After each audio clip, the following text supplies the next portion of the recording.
dont l'influence se fait sentir essentiellement dans la société dans son ensemble, mais dont l'influence se fait ressentir finalement même dans la vie de l'individu la plus profonde.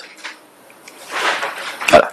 Ça c'est, si vous voulez, je vous ai promis, donc la première page c'est difficile à avaler, mais je crois que nous avons plus ou moins passé avec succès.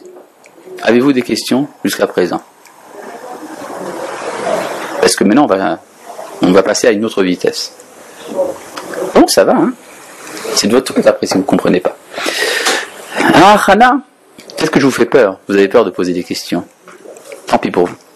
Ah, Hana, la rayon à Elohi, la prédisposition à l'idée divine, Nimtsethi se trouve Be'eze Ofen, d'une quelconque manière, Galouy ou Nistar, révélé ou caché, Yachar ou Meuvat, droite ou tordue, Bechol alevavot shel haenoshiyut, Lechol palgotea, dans tous les cœurs de l'humanité, dans tous ces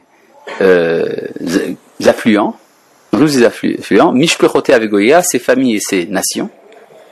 C'est-à-dire que dans le cœur de l'homme, quel qu'il soit, de quelque civilisation à laquelle il appartienne, il y a un sentiment, une prédisposition à rencontrer le Créateur. Ça se trouve quelque part.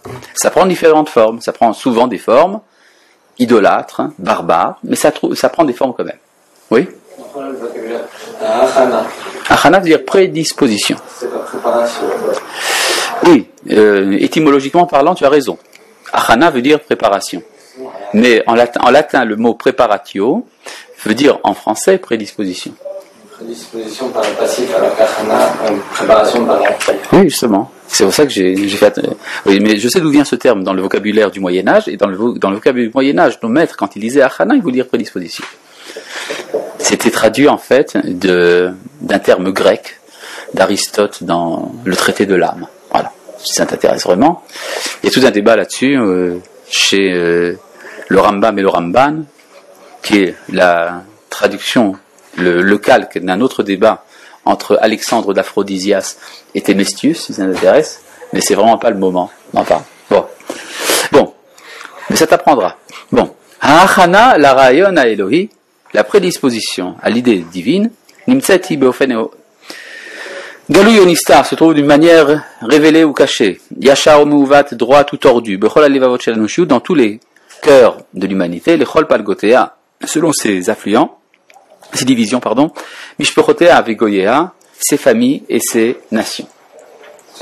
C'est-à-dire que le Rav nous parle ici de différentes manières d'organiser les hommes. Les hommes sont organisés en nations, en familles, en mouvements. Qui cette prédisposition produira datot, des religions. Virikshe emuna shonim, des sentiments de foi différents. Sdarim venimusim, des ordres et des polices, si vous voulez. Nimus, c'est police dans le sens original du terme, c'est-à-dire être policé. Amesabevim gamhem, amon maasim kabirim, qui vont engendrer également de nombreuses actions puissantes. Bekoach etan, bechaye goy ve'adam, avec une force puissante dans la vie des nations et de l'homme. Besidre achevra, dans l'ordre de la société, ou vemahalche a politica, et dans le cheminement de la politique. Rokmim, veorgim, beseter ou vegalouy, ils tissent et brodent, ils brodent et tissent, précisément. Ils brodent et tissent, en secret et ouvertement. Alilot noraot, de grandes aventures, les encheker, insondables, beruach ha'adam, dans l'esprit de l'homme, trouver mahout, taorech hayav, et dans l'essence des attributs de sa vie.